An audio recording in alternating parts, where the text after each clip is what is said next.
கள்ளக்குறிச்சி மாவட்டம் சங்கராபுரம் அருகே 3 மாதமாக முறையாக குடிநீர் வழங்கவில்லை என கிராம மக்கள் சாலை மறியலில் ஈடுபட்டனர். கள்ளக்குறிச்சியில் இருந்து திருவண்ணாமலை நோக்கி 126 கோடி ரூபாய் மதிப்பீட்டில் 4 வழிச்சாலை அமைக்கும் பணி நடைபெற்று வருகிறது. இந்த பணிக்காக சாலை விரிவாக்கம் செய்யும் போது முரார்பாளையம் கிராமத்தில் கிராமத்திற்கு வரும் குடிநீர் குழாயில் உடைப்பு ஏற்பட்டதாகவும், இதனால் 3 மாதமாக முறையாக குடிநீர் வழங்கவில்லை என்றும் கூறப்படுகிறது.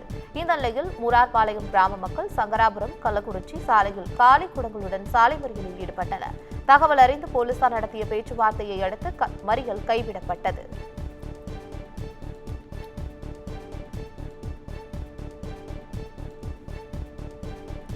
ராணிப்பேட்டை மாவட்டத்தில் ஒடிசாவில் இருந்து 8 கிலோ கஞ்சாவை கடத்தி வந்த வடமாநில இளைஞர் கைது செய்யப்பட்டுள்ளார்.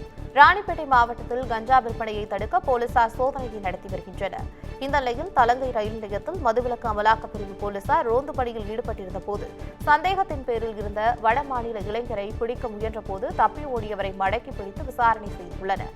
இதில் அவர் ஒடிசாவைச் சேர்ந்தவர் என்றும் அவர் கஞ்சா கடத்தி வந்ததும் தெரியவந்துள்ளது.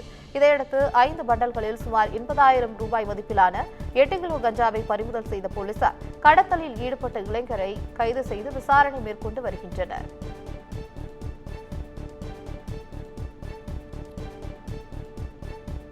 வடமாநில இளைஞர் கைது செய்யப்பட்டார். திருப்பூர் மாவட்டம் போயம்பாளையம் அருகே விநாயகர் சிலை வைக்க பணம் கேட்டு உணவகத்தை சூறையாடிய நபர் கைது செய்யப்பட்டுள்ளார். போயம்பாளையம் பகுதியில் தள்ளுவண்டி கடையில் உணவகம் நடத்தி வரும் கணபதி என்பவர் இந்து முன்னணி அமைப்பைச் சேர்ந்தவர் என்று கூறி ராசுகுட்டி என்பவருடன் மதுபோதையில் வந்த 4 பேர் விநாயகர் சிலை வைக்க பணம் கேட்டுள்ளனர். ஏற்கனவே நன்கொடை கொடுத்துவிட்டதாக கணபதி கூறியுள்ளார். இதனால் ஆத்திரமடைந்தவர்கள் கணபதியை தாக்க முயன்று தள்ளுவண்டி உணவகத்தை சூறையாடியுள்ளனர். இதுகுறித்த புகாரின் பேரில் ராசுகுட்டியை போலீசார் கைது செய்துள்ளனர். இதனிடையே கைது செய்யப்பட்ட நபர் இந்து முன்னணியைச் சேர்ந்த நபர் இல்லை என்று இந்து முன்னணி கட்சியினர் தகவல் தெரிவித்துள்ளனர்.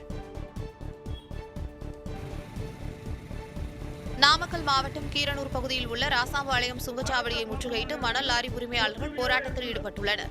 தேசிய நெடுஞ்சாலைகளில் அமைந்துள்ள 22 காலாவதியான சுங்கச்சாவடிகளை உடனடியாக அகற்றிட வேண்டும், உயர்த்தப்பட்ட சுங்க கட்டணத்தை திரும்பப் பெற வேண்டும் என மத்திய மாநில அரசுகளை வலியுறுத்தி சுங்கச்சாவடியை முற்றுகையிட்டு போராட்டத்தில் ஈடுபட்டனர். இதில் மணல் லாரி உரிமையாளர்கள் மற்றும் ஓட்டுநர்கள், மாட்டு வண்டி தொழிலாளர்கள் என 500க்கும் மேற்பட்டோர் பங்கேற்றனர்.